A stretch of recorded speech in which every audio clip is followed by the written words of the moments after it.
Lucknow super জায়ান্টসের বিরুদ্ধে run পেল না বৈভব সূর্যবংশী। তাও আইপিএল এটি রেকর্ড গড়ে ফেলল ১৫ বছরের ব্যাটার। বুধবার ৮ রানের ইনিংসেই প্রথম ব্যাটার হিসেবে ইতিহাস করেছে বৈভব। দ্রুততম ৫০০ রান করার রেকর্ড এখন তার দখলে। লখনৌ ম্যাচে আইপিএলে ৫০০ রানের মাইলফলক স্পর্শ করেছে বৈভব। এই ম্যাচের আগে আইপিএলে তার রান ছিল ৪৯৮। এদিন ২ রান করে মাইলফলক স্পর্শ করে বৈভব। আইপিএলে ৫০০ রান করতে বৈভব খেলেছে ২২৭ বল, তাতেই তৈরি হয়েছে ইতিহাস। আইপিএলে প্রথম ক্রিকেটার হিসাবে ২৫০টির কম বল খেলে ৫০০ রান পূর্ণ করল বিহারের কিশোর। বৈভবের আগে আইপিএলে সবচেয়ে কম বলে ৫০০ রান করার নজির ছিল গ্লেন ম্যাক্সওয়েলের। ২৬০ বলে এই মাইলফলক স্পর্শ করেছিলেন অস্ট্রেলীয় অলরাউন্ডার। তার রেকর্ড ভেঙে দিল বৈভব।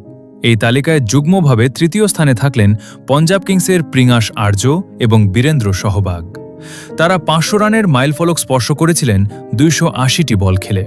তালিকায় পঞ্চম স্থানে মুম্বই ইন্ডিয়ান্সের নমন ধীর। তিনি আইপিএলে ৫০০ রান পূর্ণ করেন ২৮৩ বল খেলে। গত মৌসুমে প্রথম আইপিএল খেলে বৈভব, সেবার রাজস্থানের হয়ে ২৫২ রান করে। প্রথম বছরে ১৪ বছরের বৈভবের স্ট্রাইক রেট ছিল ২০৬.৫৬।